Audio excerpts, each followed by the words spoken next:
మేడిగడ్డ బరాజును బలిపీఠంపైకి ఎక్కిస్తున్న వైనం. అది లేకుంటే నేరుగా పోలవరానికి ప్రాణహిత నీళ్లు పోతాయి. ఉమ్మడి ఏపీలో 6 దశాబ్దాల పాటు అదే కుట్ర జరిగింది.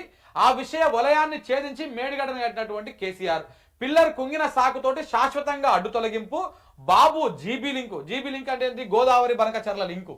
జీబీ లింకు ప్రాజెక్టుకు ఏడాదంతా నీటి లభ్యత. పనిలో పనిగా తమిళనాడుకు తరలించే కుతంత్రం.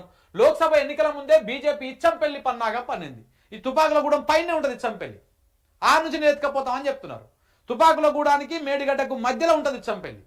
ఆ నుంచి ఎత్తుకపోయి మేము కావేరి నదిలో నీళ్ళు వస్తామని చెప్పేసి చెప్తా ఉన్నారు. ఇక్కడ నుంచి కావేరి నది దాకా నీళ్ళు తీసుకపోతాం అంటారు తమిళనాడుకి. లోక్సభ ఎన్నికల ముందే బీజేపీ ఇచ్చంపల్లి పన్నాగం. బాబు రాకతో గోదావరి బనకచెల్ల కావేరి ప్రణాళిక. ఇదే అంశంపై పలుమార్లు రేవంత్తో వెదిరే శ్రీరామ్ భేటీ అయ్యిండు. ఆ కుట్రలు అమలైతే వట్టిపోనున్న కాళేశ్వరం ప్రాజెక్టు. ఇది ఈ దుర్మార్గులు, ఈ నీచులు చేసేటువంటి ప్రయత్నం. ఇది మనం అడ్డుకోకపోతే తెలంగాణ ఆగమైపోతుంది మిత్రులారా. కాళేశ్వరం అంటే ఇది ఒకసారి ఇక్కడ చదువుదాం. ఇదంతా కూడా తెలంగాణ పైన మరొక పెను కుట్ర తెరలేచింది. గోదావరిపై మరో కుతంత్రానికి రంగం సిద్ధమైంది. 6 దశాబ్దాల పాటు సాగునీరు అందక వలసల పాలైనటువంటి తెలంగాణ స్వరాష్ట్రంలో కాస్త ఊపిరి పీల్చుకోక ముందే మన నీటిని కబలించే మహాకుట్రకు పథక రచన మొదలైంది. 10 ఏండ్ల కేసీఆర్ పాలనలో తెలంగాణపై కుట్రలకు విరామం ఇచ్చిన మస్తిష్కాలు మళ్ళీ ఇప్పుడు కుట్రలు కుతంత్రాలకు పదును పెడుతున్నాయి. గోదావరి జలాలను శాశ్వతంగా తెలంగాణకు దూరం చేసేందుకు గూడు పుటాన్ని కలుపుతున్నాయి. మన జీవధారం గోదావరి. కృష్ణాలో వస్తే వరద, లేకపోతే బురద. కృష్ణాలో ఏడాదంతా నీళ్లు రావు, గుర్తుపెట్టుకోండి. కృష్ణాలో ఎట్లా ఉంటుంది? వరద వచ్చినప్పుడే నీళ్లు, తర్వాత మొత్తం ఎండిపోయింది. ఇప్పుడు ఆ కృష్ణ నది మొత్తం ఎండిపోయే ఉంటుంది. అదే గోదావరిలో ప్రధానంగా ప్రాణహిత నది కలిసిన తర్వాత ఎప్పుడు ఆ నది అంతా సజీవంగానే ఉంటుంది. గోదావరి ఎప్పుడు జీవనదిగానే పారుతూనే ఉంటుంది. ఎక్కడ? ప్రాణహిత కలిసిన తర్వాత. ప్రాణం ఎప్పుడు ఉంటుంది, దానికి ఎప్పుడు ప్రాణంగానే ఉంటుంది. అది ఎండాకాలం వానాకాలం ఎప్పుడు అందులో వాటర్ వస్తూనే ఉంటాయి అన్నమాట. సో కాబట్టి ప్రాణహిత ఇంద్రావతి నది కలిసిన తర్వాత గోదావరి ఎప్పుడు పరవళ్ళు పెడుతూనే ఉంటుంది, పోతూనే ఉంటుంది. సో కాబట్టి మనకు ఆ నీళ్లు తప్ప ఇంకొక ఆప్షన్ లేదు. రేపు తెలంగాణలో ఇటు దక్షిణ ప్రాంతమైనా ఉత్తర ప్రాంతమైనా అటు సెంట్రల్ తెలంగాణ అయినా ఏదైనా కానీ గోదావరి జలాలే రేపటి నాడు మనకు దిక్కైతాయి. నువ్వు ఇలా 3 టీఎంసీలు తెచ్చుకుంటావా, ఇంకా దాన్ని పెంచుకుంటావా? తెలంగాణ పాలకుల కష్టం అది. వాళ్ళు చేయాలి ఆ ఇంట్రెస్ట్ మీద. మాకు 3వ టీఎంసీ అవసరం లేదని రేవంత్ రెడ్డి చెప్పిండు రాగానే. ఇప్పుడు ఆ 3వ టీఎంసీ కాదు, 2 టీఎంసీలకు నీళ్ళు లేకుండా కుట్ర చేస్తా ఉన్నారు ఇక్కడ. చూడండి, నాడు సమైక్య పాలకులు నీళ్లు తరలించుకుపోతుంటే గంగిరెద్దుల్లా తరలాడించిన వాళ్ళు తెలంగాణ ప్రాజెక్టులను దశాబ్దాల పాటు ఎండబెడుతుంటే గుడ్లప్పగించి చూసిన వాళ్ళు, వలసవాదుల జలదోపిడికి హారతులిచ్చి తిలకం దిద్దిన వాళ్ళు, తాపేదారులులా ఉన్న వాళ్ళు, ప్రాంత ద్రోహులుగా మిగిలిన వాళ్ళు వేరు పార్టీల్లో చేరి ఇప్పుడు మళ్ళా అవే కుట్రలకు మద్దతు ఇస్తున్నారు. హారతులు ఇచ్చింది ఎవరు? ఆర్డీఎస్కి హారతులు ఇచ్చింది ఎవరు? వీళ్ళే. ఇట్లా మన తెలంగాణ నీళ్ళెత్తకపోతుంటే గుడ్లప్పగిచ్చి గంగిరెద్దుల లెక్క తలకాయలు ఊపి పదవుల కోసం పైసల కోసము ఇలా మా కోమటిరెడ్డి అంటాడు కదా, జ్యూస్ మంత్రి ఏమంటాడు? తెలంగాణ కోసం మేము త్యాగాలు చేసినాం, మేము అది వీకినాం, ఇది కట్టగట్టినాం అని.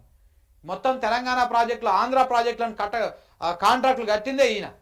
ఎవరు? ఇదే కోమటిరెడ్డి వెంకటరెడ్డి, కోమటిరెడ్డి రాజగోపాల్ రెడ్డి. అప్పుడు వైఎస్ రాజశేఖర రెడ్డి దగ్గర తీసుకొని మన మన మన మన నీళ్ళు ఎత్తుకపోయేటువంటి ప్రాజెక్టులని కాంట్రాక్టులు చేసింది ఈ సన్నాసులే.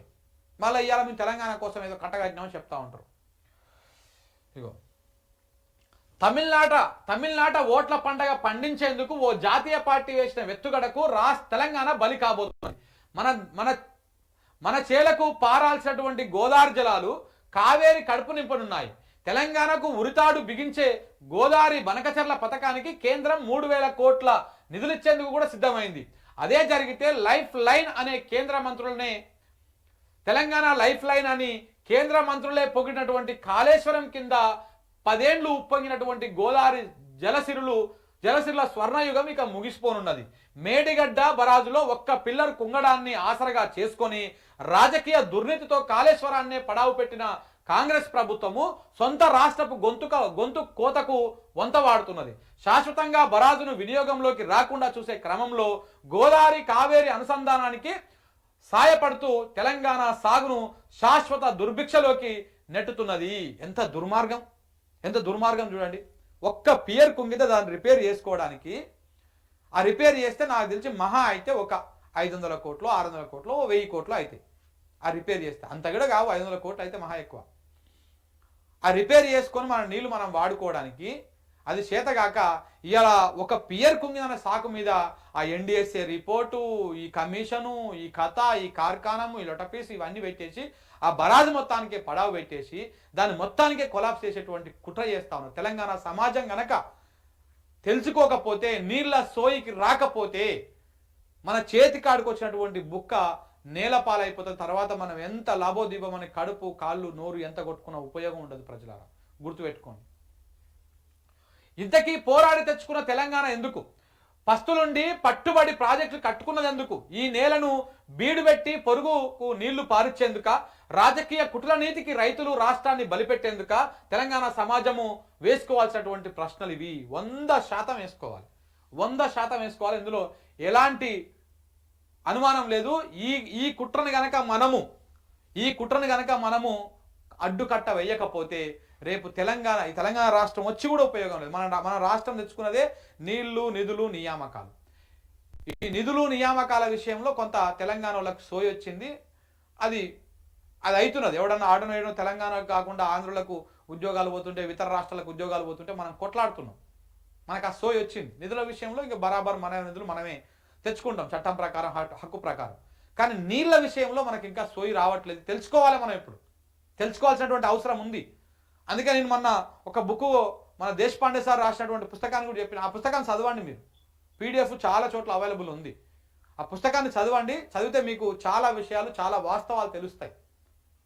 ప్రజలు కొంత మన నీళ్ళ విషయంలో మన జీవితమే, మన జీవనమే, తెలంగాణ జీవనమే నీళ్ళ మీద ఆధారపడి ఉంటుంది, వ్యవసాయం మీద ఆధారపడి ఉంటుంది. ఆ వ్యవసాయం పండాలంటే నీళ్లు కావాలి. నీళ్లు కావాలంటే గోదావరిని కాపాడుకోవాలి. మనం గోదావరిని కాపాడుకుంటేనే తెలంగాణకు నీళ్ళు వస్తాయి. అది కేసీఆర్ కోసమా, ఇంకోరి కోసమా కాదు.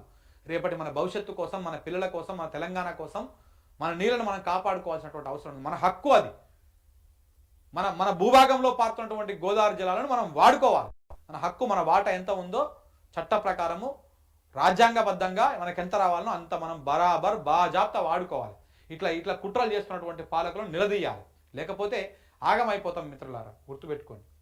ఇగో ఎక్కడున్నటువంటి గోదావరిని ఏడు తీసుకుపోదామని చూస్తురుగో. ఎన్నో గోదావరి ఈ మూలకుంటే ఈ భారతదేశం చివరికి కట్టాలై రిజర్వాయర్కి తీసుకుపోదామని కావేరి నదికి అనుసంధానం చేయడానికి ప్రయత్నాలు వాళ్ళు చేస్తున్నారు.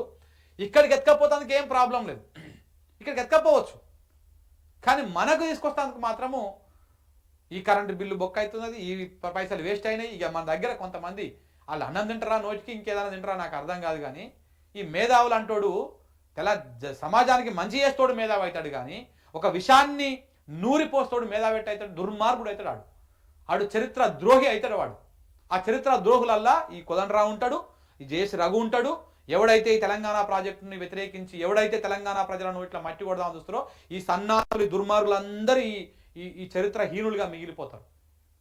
మీకేం చరిత్రలో మంచి పేజీలు ఏమి ఉండవు, గుర్తుపెట్టుకోండి. నీళ్ళని రాకుండా చేస్తా ఉన్నారు కదా ఇలా రకరకాల కుట్రలు. ఇవన్నీ రేపటి నాడు మీరు అనుభవిస్తారు.